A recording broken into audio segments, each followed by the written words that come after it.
Hello everyone, my name is Jack from Cultaholic.com, and in the wise words of a little band called Tears for Fears, everybody wants to rule the world and everybody wants to be Wrestler of the Week. It's my favourite time of the week, and that was a pretty tenuous intro, to be honest. I heard that song coming into work today, and it's an absolute banger. It's been an interesting week, to be honest. There's been no massive shows compared to last week's where we had SummerSlam and NXT to talk about and that sort of thing. However, there has still been a lot of very good wrestling, and because of New Japan's kind of little relaxing sort of half-time off kind of reduced schedule after the G1 climax, there's a lot of other places to look for quality wrestling. So don't worry if you think the New Japan lads are racking up too many points, because this week there's a whole host of characters that we may not have seen too much on Wrestlers of the Week, especially my number one. My Wrestler of the Week has appeared on this list, I think, once previously and may have picked up about 1 or 2 points and is suddenly straight in as my Wrestler of the Week. So look forward to that at the end of the video, but let's crack on with my honourable mentions. First off, we should give a shout out to Andrade Cien Almas and Daniel Bryan for their excellent match on SmackDown, which was unfortunately cut short by a DQ finish. Now, I think those two guys have shown just in the sort of 8 or 9 minutes they got together that they could put on an excellent match if they were given the time to, and I hope they do in the future. Also, Matanza Cueto is back on Lucha Underground. Didn't have a match, but he crashed the wedding of Johnny Mundo and Taya Valkyrie and destroyed everything. It was very entertaining to watch in a sort of heelish monster way, so hopefully he can get a few points in the coming weeks if he has a few actual matches rather than just smashing up cakes and grooms and bridesmaids and that sort of thing. Also, it pains me to say this, but if you've looked at the results of Impact from last night, Moose has turned heel. Moose, what are you?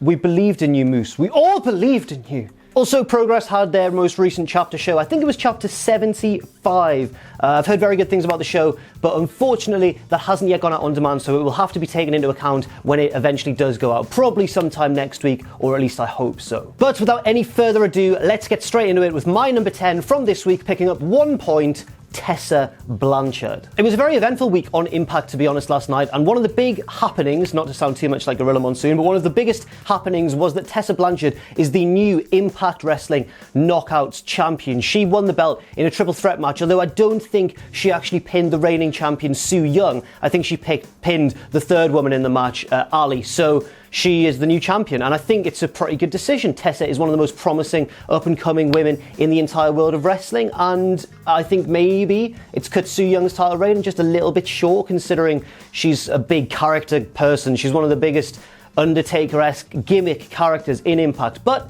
Tessa Blanchard is a phenomenal wrestler, and it'll be very interesting to see what she does from this.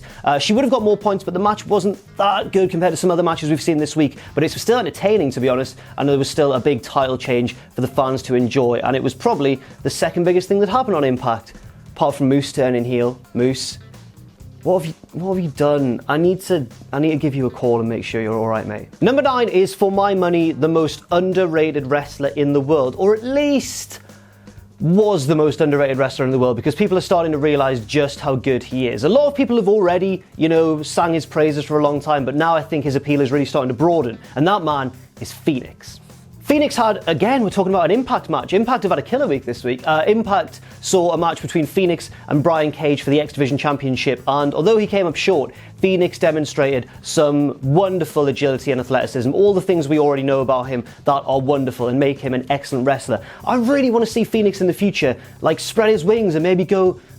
I want to see him in the Best of the Super Juniors in New Japan next year. That's what I'm hoping for, but I don't know if that's sort of Phoenix's game. He seems to be pretty set in Mexico and in the United States, and I wouldn't blame him for not deviating from that, but I just want to see it. I want to see Phoenix versus Ospreay. I want to see Phoenix versus Bushi and Takahashi when he recovers from his injury, and Marty Scurll and all those sort of guys. I think they would each bring a fresh dynamic. I want to see Phoenix versus Kushida. That would be an absolutely insane match if they booked it the right way. I just love Phoenix, and I think often he's in the shadow of his brother Pentagon, who's a more instantly relatable figure in the world of wrestling, but when you look at Phoenix, he is a smiggity smooth man in the ring. I've just written a love letter to Phoenix there in about a minute or two, and I'd just like to point out, we've never actually met. We've been backstage at the same sort of shows and stuff, but we've never actually talked, and that makes me very sad. Unless he wasn't wearing his mask, and I just thought he was like someone helping out at the show or something. Number 8, it's been Stardom's 5-star Grand Prix recently, and honestly, last week I wanted to put some of those women in because they were having some great matches over there in Japan, but at the same time, it was SummerSlam and it was TakeOver, and there were a lot of great things going on. Becky Lynch turned heel/face, and there was just too many things going on to really justify giving one of those women a proper place on the list. However, this week, I want to give a shout out to my number 8, Jungle Kayona. Excuse my pronunciation if I got that wrong, but I think it's Jungle Kayona. I'd like to point out, I know I pronounce Jungle. It's a surname that I'm struggling a little bit with. Kayona is she's an interesting figure in Stardom from what I can glean from my very basic research, I'm afraid. If you know more about Stardom, feel free to correct me in the comment section down below, but I think that Jungle Kayona is the leader of one of the stables, but not the major babyface stable, not the major heel stable. She's the leader of the sort of chaotic, sort of neutral stable who just like to wreck people and mess stuff up. Bit like LIJ maybe, although not as heelish as the original LIJ incarnation. Maybe just a bit more wild and free. Jungle Kayona, it says she's a wild woman. It's what it says on the tin. She has been playing in some great matches recently, and I think is actually the leader of one of the 2 blocks. It's formatted pretty much the same as the G1 Climax. So there's 2 blocks, and then the 2 block leaders at the end of the round robin stage face each other in the final. She is leading the red block, I believe. Instead of an A block and a B block, there's a red block and a blue block, and I think that she's leading the red block currently. And if you've never seen her matches before, I'd highly recommend checking her out because she can really do some interesting stuff in the ring. Vicious, powerful woman. Number 7, now I may have been guilty a little bit of neglecting 205 Live recently on these recent episodes, just because there's been so much going on elsewhere in the world of wrestling, and because since the sort of Mustafa Ali Buddy Murphy feud calmed down a little bit and dissipated, we haven't seen too many matches on quite the high level that they set. But we saw another excellent main event on 205 this week featuring this man, Callisto. Callisto gets a lot of stick, right, in the wrestling world. I think he's still looked at by many as a bit of a joke because of that one promo that time when he said he was going to do a good lucha thing and kind of panicked. But honestly, in the ring, Callisto is wildly underrated. And I may just be saying that because his mask is a little bit similar to Phoenix's. I might just like the look of guys with that sort of feathery look going on. But no, because Callisto is far from my favourite luchador in the world of wrestling. He's in the same stable as my boy Lince Dorado, but I can still recognise that Callisto gets a bit of a bad and undeserved reputation sometimes when he can go in the squared circle. Bit dramatic at the end there, Jack. Calm down. He had a wonderful main event on 205 Live, and I think the fact that he lost is actually quite damaging here because I don't disagree with the booking decision, as we'll see in a second, but I do think that, it kind of was his big shot to step into the number 1 contendership role and challenge Cedric Alexander, but instead he lost and someone else won the match. But at the same time, Callisto has already held the Cruiserweight Championship. I think I'd rather see someone else hold it than him, but it doesn't change the fact that he was balling out of control in this match. Get your head in the game. High School Musical reference. Number 6, Callisto's opponent, Buddy Murphy from Australia. How you doing, you bloody flaming kangaroo? I've never been to Australia, but I have met Australian people, so I think that makes me qualified to do an accent. Actually, Buddy Murphy did a great job on 205 Live. He wrestled some crocs, he surfed some waves, he barbecued some shrimp. He had a really good wrestling match against Callisto. I will, on a serious note, Buddy Murphy, I think, is maybe the biggest surprise package of this entire Wrestlers of the Week series. Since the beginning of 2018, if I had to tell you that one man would be comfortably lodged within the top 25 and I said it was Buddy Murphy, would you believe me? Or would you just slap me straight in the face? I think it would be the latter.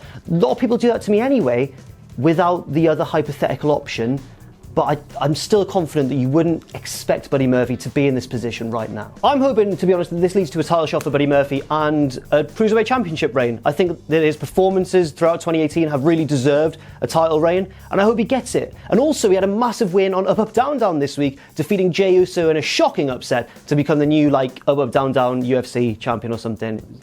Computer games. Number 5, towards the beginning of the video, I mentioned that Phoenix had a great match on Impact for the X Division Championship and lost. This is the man who beat him, the X Division champion, Brian Cage. Brian Cage is one of the biggest freaks in the wrestling world, to be quite honest with you. A man of his size and muscularity and vascularity should not be able to do the sort of moves that he does on a match-by-match basis. He wasn't just keeping pace with Phoenix, he was flying around the ring, he was doing head scissors and big springboard DDTs and that sort of thing, stuff that it looks quite unnatural to see a man like that do. It's like watching a grizzly bear ride a unicycle. Your brain can't quite process it. I think Brian Cage is one of the most interesting champions in the wrestling world right now because his status as X Division champion typically means that he'll be going up against lighter and flippier guys, and usually when that sort of thing happens, it's a case of the bigger guy just dominating the smaller lads, knocking them around, slamming them down. But in this case, Brian Cage can do all that, of course. He can chuck them in the air. But at the same time, he can also match them in terms of nimbleness. So it's a really fascinating situation, and I wouldn't bet against him picking up a few more points in the near future. Number 4, a man who's appeared a lot on this list throughout 2018, a man you're probably sick of hearing about, but he just keeps on putting on wonderful matches. Big Daddy Walter. Now, Walter is the current Defiant Wrestling Internet Champion, and he was defending that title against Will Ospreay in Manchester. And to be honest, Walter did his Walter thing. And no one does it better in the wrestling world than him. And when it's a good match, when Walter's the guy being the bigger man and swatting down the smaller guy and throwing them round and chopping their chest until it bleeds and being a massive, scary man, there's no one better. The matches often even escalated further than their usual level just because of how good and how intimidating and how believable Walter is. Walter retained his title, choking Ospreay unconscious, and I think this is really Walter's time, certainly in the UK. I think he's been the man in Germany now for quite some time, but in the UK, he's really starting to blossom, and this is really his peak, I think, of his UK indie career so far, especially because he's not only the Defiant Wrestling Internet Champion, he's also the Progress Champion as well, the Progress World Champion, the big championship in Progress. He's set to probably main event Wembley for the title against Tyler Bate, so that should be a big Andre the Giant versus mini Hulk Hogan kind of scenario, and I wouldn't be surprised to see Tyler Bate do a big body slam or a big German suplex or something to really pop the crowd en route to, I'm predicting a victory for Tyler Bate, but at the same time, you can never count out the big Austrian. Number 3, Seth Rollins. I sounded bored there introducing Seth Rollins, but no, I just don't like that bit of his theme tune. I find it a little bit cringy. Seth Rollins is my number 3 this week because he had a wonderful match with Kevin Owens. I don't know what else to say about Seth Rollins that I haven't already said.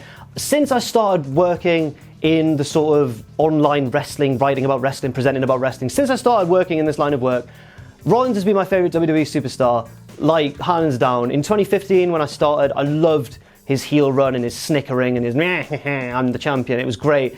I loved him when he came back, and eventually, you know, he turned babyface a little bit late, but eventually turned babyface and had a lot of fire behind him.